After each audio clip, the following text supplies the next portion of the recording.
Bonjour à tous, nous terminons aujourd'hui par cette dernière capsule audio la lecture de cet audiobook de Jean-Jacques Dubois, Baptême et plénitude du Saint-Esprit. Troisième partie, la plénitude du Saint-Esprit. Nous lisons les pages 53 à 54 avec les 4 derniers paragraphes. Vie crucifiée et plénitude, croissance de la plénitude, perte et récupération de la plénitude, et enfin, signe de la plénitude. Quatrième paragraphe, vie crucifiée et plénitude. Le verset d'Éphésiens 5, verset 18, « Ne vous enivrez pas de vin, c'est de la débauche, soyez au contraire remplis de l'esprit » peut être aussi traduit « Permettez que l'esprit vous remplisse » ou « laissez-le vous remplir ». L'esprit remplit le croyant qui, lui, laisse la place et lui abandonne tous les domaines de sa vie. La vérité dont nous traitons ici est si simple que beaucoup de croyants n'y prêtent pas attention, occupés qu'ils sont à rechercher des choses extraordinaires, des signes, des émotions, des sensations. Quant au diable, il fera tout pour que les chrétiens s'épuisent et s'égarent dans la recherche d'expériences alléchantes et excitantes, pour qu'ils passent à côté de l'essentiel qui réside dans la connaissance toujours plus intime du Seigneur et l'union toujours plus étroite avec lui dans la vie d'obéissance et de dépendance. Celui qui s'attache au Seigneur est avec lui un seul esprit. 1 Corinthiens 6, verset 17. C'est à dessein que le chapitre 15 de l'Évangile selon Jean, traitant du cep et des sarments, est encadré par 2 chapitres, chapitres 14 et 16, annonçant la venue du Consolateur, le Saint-Esprit, sève divine passant du cep dans les sarments. Paul, l'ancien persécuteur des croyants, exprimait ainsi son expérience d'une vie pleine de Christ, donc pleine de l'Esprit. J'ai été crucifié avec Christ, et si je vis, ce n'est plus moi qui vis, c'est Christ qui vit en moi. Galates 2:20. Il est impossible d'être à la fois plein de soi-même et plein de l'Esprit. N'oublions pas le rapport étroit entre la vie crucifiée et la vie abondante. Ceux qui veulent faire l'économie de la croix ne doivent pas s'attendre à recevoir la plénitude. Ils la demandent en vain. Dès qu'ils seront d'accord de perdre leur vie, entre guillemets, ils seront envahis par celle de Christ. Je cite à l'appui le mot de McConkie. Quand un pécheur se convertit, l'Esprit entre en lui. Quand il renonce à lui-même, l'Esprit déjà rentré prend possession de son être. McConkie, page 46 de son ouvrage « Le triple secret du Saint-Esprit », ouvrage que j'ai numérisé pour vous et téléversé sur le site internet médiathèquechrétienne.fr, site dans lequel vous pouvez télécharger les 3 ouvrages, l'un de McConkie, « Le triple secret du Saint-Esprit », l'autre, celui de Gustave Toffel, « Le Saint-Esprit », et celui de Stott, « Le baptême et la plénitude du Saint-Esprit ». Quant au dernier ouvrage, celui de Campbell Morgan, je le cherche encore en français, il s'agit de l'Esprit de Dieu, en anglais The Holy Spirit, édité en 1957 à la croisade du livre chrétien. Si vous l'avez, est-ce que vous pourriez éventuellement me le prêter pour que je le numérise et en faire part à chacun sur médiathèquechrétienne.fr. Je vous le renverrai bien sûr aussitôt après. Retour au texte. Du côté de Dieu, tout est prêt pour que nous soyons toujours remplis de l'Esprit. Le croyons-nous ? De notre côté, c'est la continuité de notre soif spirituelle, le fait de nous désaltérer sans cesse à la source, et la continuité de notre soumission à l'Esprit qui assure la continuité de la plénitude. Si quelqu'un a soif, qu'il vienne à moi et qu'il boive. Jean 7, verset 37. Celui qui a mes commandements et qui les garde, je me ferai connaître à lui. Jean 14, verset 21. Qu'est-ce à dire? McConkie répond, puisque la manifestation de l'Esprit est pour celui qui fait la volonté de Dieu, la manifestation permanente de l'Esprit est seulement pour celui qui fait continuellement la volonté de Dieu. McConkie, page 91. Ici se montre derechef le rôle de la responsabilité du croyant et l'importance de son attitude de foi dans la conservation de la plénitude qui, répétons-le, même si elle représente l'état normal du chrétien, n'est pas en soi statique, mais susceptible d'une progression. Hélas, on la prend trop souvent pour un point d'arrivée. Or, c'est précisément quand on se croit arrivé au sommet de la vie spirituelle qu'on perd la plénitude. La perfection, ne l'oublions pas, n'appartient qu'à l'état céleste. Comparez Philippiens 3, versets 12 à 14 et Apocalypse 3, versets 17 à 18. Ici-bas, notre expérience chrétienne sera toujours soumise à la loi de croissance, car il ne cessera d'y avoir une marge pour le progrès. Cinquièmement, croissance de la plénitude. Nous croyons que les versets 14 à 19 d'Éphésiens 3 portent sur la croissance de la plénitude. À cause de cela, je fléchis les genoux devant le Père, duquel tire son nom toute famille dans les cieux et sur la terre, afin qu'il vous donne, selon la richesse de sa gloire, d'être puissamment fortifié par son esprit dans l'homme intérieur, en sorte que Christ habite dans vos cœurs par la foi, afin qu'étant enracinés et fondés dans l'amour, vous puissiez comprendre avec tous les saints quelle est la largeur, la longueur, la profondeur et la hauteur, et connaître l'amour de Christ qui surpasse toute connaissance, en sorte que vous soyez remplis jusqu'à toute la plénitude de Dieu. Sans nul doute, les derniers mots de ce texte, en sorte que vous soyez remplis jusqu'à toute la plénitude de Dieu, font état d'une croissance ou d'un élargissement de la plénitude du passage d'un stade à un autre. Cette croissance de la plénitude dépend étroitement du développement de l'intelligence spirituelle, comme cela ressort de l'emploi des verbes comprendre et connaître dans le contexte immédiat, comparé vers 18 et 19.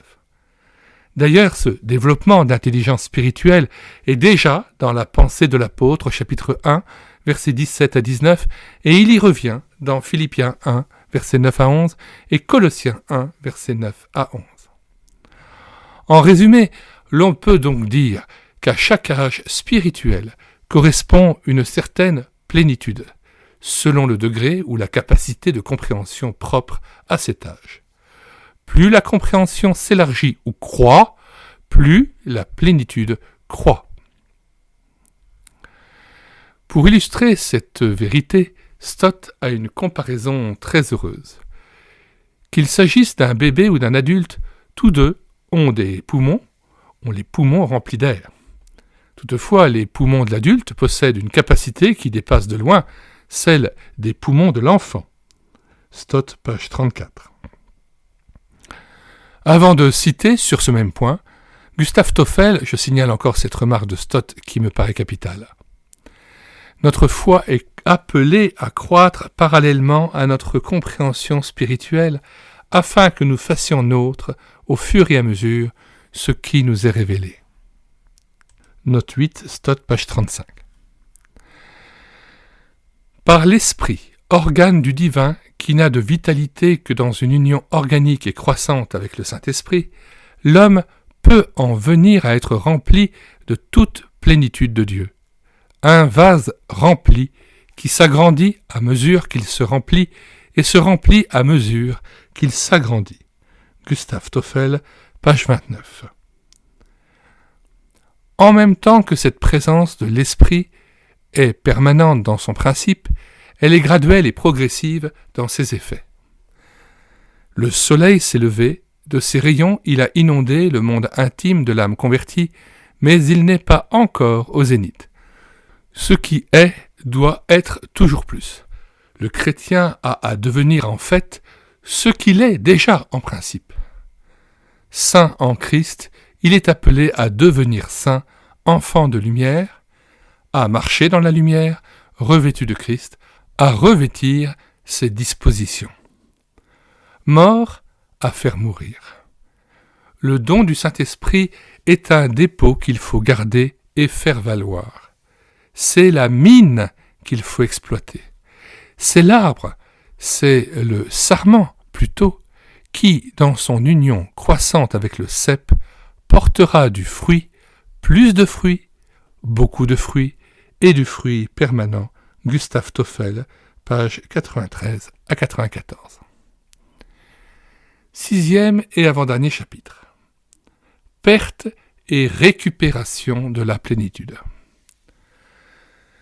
Le cas des Corinthiens, dominés par la chair et non par l'esprit, est un triste exemple de la perte de cette plénitude, ou de l'obstacle à sa manifestation.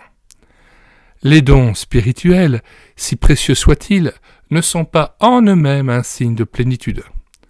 Suggérer, pour expliquer l'absence de plénitude, que Dieu nous impose une attente est faux. Je répète, suggérer, pour expliquer l'absence de plénitude, que Dieu nous impose une attente est faux. Nous avons déjà battu en brèche cet argument en montrant que l'attente ne se justifiait qu'avant la Pentecôte. Il serait plus honnête de reconnaître que nous faisons attendre Dieu, que ce délai nous est imputable, qu'il provient de notre négligence, de notre désobéissance, de nos doutes, de notre prétention. L'eau est là, mais les puits sont remplis de poussière, comme au temps d'Isaac. Lire Genèse 26, versets 18 à 19 et 32. L'huile est intarissable, mais ce sont les récipients qui font défaut, comme chez cette veuve protégée d'Élisée. Comparez 2 Rois 4, versets 1 à 7. Faisons l'application spirituelle du vers 6, qui comporte une leçon très profonde, surtout si l'on se reporte à l'ordre du prophète de ne pas demander des vases vides en petit nombre. Lorsque les vases furent pleins, elle dit à son fils : « Présente-moi encore un vase. » Mais il lui répondit : « Il n'y a plus de vase. » Et l'huile s'arrêta. Tout ce qui attriste l'esprit l'empêche de nous envahir et de se manifester dans sa plénitude. Le péché attriste l'esprit. Comparez Éphésiens 4, verset 30. L'état de péché l'éteint. Comparez 1 Thessaloniciens 5, versets 14 à 22. La consécration à Dieu, la séparation d'avec le mal, l'attitude de foi sont les conditions de la plénitude de l'esprit. Comparez Romains chapitre 12, versets 1 à 2, 2 Corinthiens 6, verset 14, jusqu'au chapitre 7, verset 1, Jean 7, verset 38. La plénitude peut être retrouvée par la confession et l'abandon de ce qui nous l'a fait perdre. Celui qui cache ses transgressions ne prospère point. Proverbe 28, verset 13. Si nous confessons nos péchés, il est fidèle et juste pour nous les pardonner et pour nous purifier de toute iniquité. 1 Jean 1, verset 9. Certains chrétiens mal instruits ne savent pas qu'ils ont eu part à la plénitude et qu'ils l'ont perdue. Aussi, lorsqu'ils la retrouvent, parle-t-il d'une seconde bénédiction, comme s'il s'agissait d'une nouvelle effusion de l'esprit, alors qu'en réalité, un renouveau d'obéissance de leur part a libéré, entre guillemets, la puissance de cet esprit. Beaucoup de chrétiens appellent baptême de l'esprit le recouvrement de la plénitude ou l'une de ses manifestations spéciales. Il en résulte une confusion qui se perpétue dans le mouvement pentecôtiste et charismatique. Ainsi donc, quand on presse les croyants de recevoir le baptême de l'Esprit, nous sommes d'accord si l'on veut, mais avec l'arrière-pensée qu'il s'agit d'une plénitude de l'esprit qui n'est encore ni connue ni possédée, bien qu'elle soit notre apanage d'enfants de Dieu. L'expression employée n'est pas heureuse, car, à notre connaissance, elle n'est jamais employée en ce sens dans l'Écriture, et elle induit les hommes en erreur en leur faisant attacher à une certaine phrase une signification différente de celle que Dieu lui donne. Note 11, McConquet, page 41. Septièmement, signe de la plénitude. Disons d'emblée que ces signes n'ont rien de sensationnel. En fait, la recherche du sensationnel égare les croyants, les maintient dans l'état d'enfance, les soumet aux manifestations psychiques et parfois aux démons, en un mot, les prive de la plénitude. Il nous faut reconnaître qu'une majorité de croyants se contente de ce qui nourrit le psychisme, mais laisse l'homme intérieur dans une grande pauvreté. L'indigence spirituelle est camouflée par un déploiement d'énergie, de ressources et de méthodes humaines. Le prophète a dit, en parlant du secours de l'Égypte, « J'appelle cela du bruit qui n'aboutit à rien ». Ésaïe 30, verset 7. Force nous est de constater que l'Église infidèle emprunte beaucoup au monde parce qu'elle ne vit plus du Seigneur, ni de sa parole. La croissance régulière et harmonieuse de la vie chrétienne est le premier signe de la plénitude de l'esprit. Le croyant est fondé et enraciné en Christ, affermi par la foi, une foi qui se nourrit des Écritures. Comparez Colossiens 2, versets 6 à 7. Comme cela diffère d'une marche, entre guillemets, par la vue, par les sentiments, vouée à sombrer dans le subjectivisme. L'homme rempli de l'esprit ne cherche pas à sentir, entre guillemets, il croit seulement. Et parce qu'il croit, C-R-O-I-T, il croit, C-R-O-I, accent circonflexe T, c'est-à-dire il grandit, il connaît la croissance spirituelle. Et parce qu'il croit, il croit. Là où la parole, qui est esprit et vie, habite abondamment, entre guillemets, l'esprit habite aussi abondamment. La manifestation du fruit de l'esprit, amour, joie, paix, patience, bonté, bénignité, fidélité, douceur, tempérance, comparez Galates 5, verset 22, ce qui est d'ordre spirituel et moral et non miraculeux, ce qui constitue l'essence du caractère chrétien, voilà le deuxième signe de la plénitude. Le chrétien rempli de l'esprit possède la maîtrise de tout son être, la victoire sur le péché. Cet aspect et cette marque de la vraie spiritualité ne sont-ils pas négligés au sein d'une chrétienté qui repousse la croix ou la déforme, préférant l'activisme et ce qui flatte l'orgueil à la vie crucifiée? Sans Paul, les Corinthiens avaient commencé à gagner, entre guillemets, de la mauvaise manière en intronisant le vieil homme, entre guillemets, comparé 1 Corinthiens 4, versets 8 à 20. Quant à l'apôtre, il portait toujours avec lui dans son corps la mort de Jésus, afin que la vie de Jésus soit aussi manifestée dans son corps. Comparez 2 Corinthiens 4, versets 7 à 12. L'esprit de louange envers Dieu et l'attitude ouverte, humble et soumise envers les frères, assurant des relations loyales, justes et harmonieuses au sein du corps de Christ, accompagnent tout naturellement le fruit de l'esprit et constitue le troisième signe de la plénitude. Paul fait sans doute allusion à cela dans Éphésiens 5, versets 18 à 21.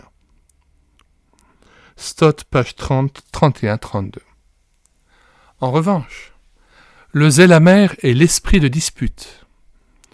L'attitude fermée, méfiante et intolérante, l'absolutisme sont la négation même de la plénitude, ainsi que l'hypocrisie, la faiblesse, la déloyauté et la lâcheté. grâce et vérité sont certainement les dominantes de la vie d'un chrétien rempli de l'esprit de grâce et de vérité. En dernier lieu, la plénitude se manifeste par la puissance dans le service, la constance et la patience dans l'épreuve, la persévérance inébranlable. La puissance n'est jamais accordée pour la satisfaction du croyant, mais pour la gloire de Dieu et l'efficacité du service. En annonçant la venue de l'Esprit, le Seigneur a dit « Vous recevrez une puissance, le Saint-Esprit survenant sur vous, et vous serez mes témoins. » Acte 1, verset 8. La puissance n'est pas une fin en soi, et c'est ce que Paul montre dans Romains 15, versets 17 à 19.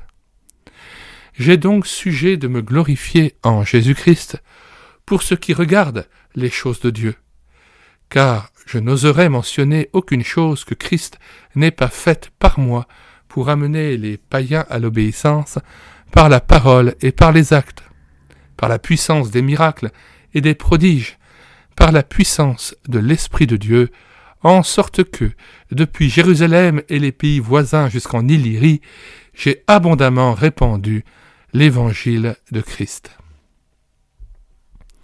Il nous faut donc toujours bien examiner ce qui motive la recherche de la puissance. L'acceptation de la souffrance, de l'écharde dans la chair, entre guillemets, la constance et la patience dans l'épreuve sont des faits tout aussi glorieux et éloquents que des manifestations de puissance miraculeuse. Timothée a suivi de près l'enseignement de l'apôtre Paul, mais aussi sa conduite, ses résolutions, sa foi, sa douceur, sa charité, sa constance, ses persécutions, ses souffrances. Comparé 2 Timothée 3, versets 10 à 11. Il est une puissance qui se perfectionne dans la faiblesse, et une faiblesse que l'on accepte à cause de la grâce qui suffit. Si c'est par cette voie-là que Dieu veut nous faire passer afin que la puissance de Christ repose sur nous et que sa gloire apparaisse, n'adoptons pas une attitude de résignation, mais estimons-nous heureux. Le monde et les chrétiens en seront plus impressionnés que par tous les dons spirituels qui risqueraient de faire de nous une vedette. En définitive, c'est l'identification volontaire à Christ dans son opprobre, sa mort, son ensevelissement et sa résurrection qui constituent à travers tous les siècles la marque par excellence de l'authentique vie chrétienne. Nous répétons cette phrase qui nous semble fort importante. En définitive, c'est l'identification volontaire à Christ dans son opprobre, sa mort, son ensevelissement et sa résurrection qui constituent à travers tous les siècles la marque par excellence de l'authentique vie chrétienne. N'ayons pas d'autre ambition que d'être une même plante avec lui, et notre pèlerinage dans ce monde atteindra son but ultime. Ne pourrait-on pas dire que si la vie crucifiée est une condition de la plénitude, elle en est aussi l'expression ? Je répète, ne pourrait-on pas dire que si la vie crucifiée est une condition de la plénitude, elle en est aussi l'expression ? Et même, je regarde toute chose comme une perte, à cause de l'excellence de la connaissance de Jésus-Christ, mon Seigneur, pour lequel j'ai renoncé à tout, et je les regarde comme de la boue, afin de gagner Christ et d'être trouvé en lui, non avec ma justice, celle qui vient de la loi, mais avec celle qui s'obtient par la foi en Christ, la justice qui vient de Dieu par la foi, afin de connaître Christ et la puissance de sa résurrection et la communion de ses souffrances, en devenant conforme à lui dans sa mort, pour parvenir, si je puis, à la résurrection d'entre les morts. Ce n'est pas que j'ai déjà remporté le prix, ou que j'ai déjà atteint la perfection. Mais je cours pour tâcher de le saisir, puisque moi aussi, j'ai été saisi par Jésus-Christ. Frère, je ne pense pas l'avoir saisi, mais je fais une chose. Oubliant ce qui est en arrière et me portant vers ce qui est en avant, je cours vers le but pour remporter le prix de la vocation céleste de Dieu en Jésus-Christ.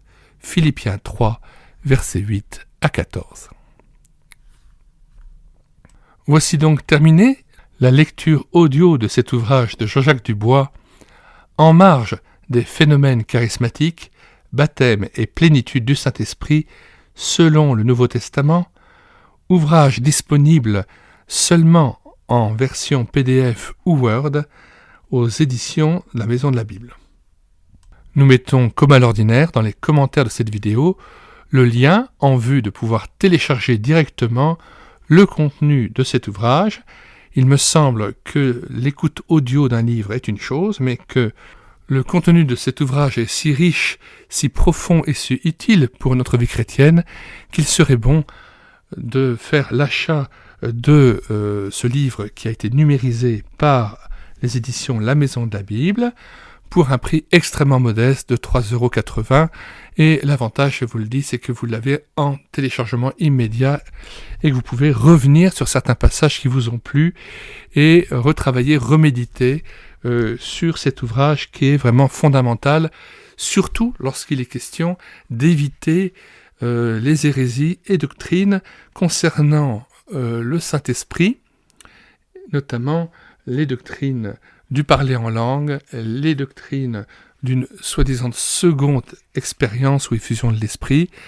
Je trouve que ce livre de Dubois est absolument fondamental et présente en plus l'avantage d'une présentation fondamentale de 4 autres ouvrages, comme nous l'avons vu, celui de Stott, Baptême et plénitude du Saint-Esprit, de McConkie, Le triple secret du Saint-Esprit, de Campbell Morgan, L'Esprit de Dieu, et de Gustave Toffel, Le Saint-Esprit, édition des groupes missionnaires, édition 1965, que nous avons mis à votre disposition sur notre site internet médiathèque-chrétienne.fr, où vous pouvez trouver aussi 1000 autres ouvrages chrétiens épuisés et non réédités que j'ai pris soin de numériser et de téléverser sur ce site afin que chacun puisse y trouver sa richesse et en faire son miel. Donc nous ferons paraître cette vidéo de 2 manières. Une première vidéo où nous mettrons en avant le contenu des paragraphes et une autre avec, comme à l'ordinaire, à la gauche de la vidéo, la présentation de l'ouvrage avec sa première de couverture. Nous vous disons au revoir et à bientôt en vous invitant à vous abonner bien sûr à cette chaîne YouTube Elle écoutait sa parole, chaîne où nous mettons en parole régulièrement des cantiques, où nous lisons des audiobooks, mais aussi nous présentons les nouveaux ouvrages que nous avons numérisés, ou bien que nous présentons des ouvrages que nous vous invitons à acheter en librairie ou auprès des éditions chrétiennes. Nous vous disons au revoir et à bientôt.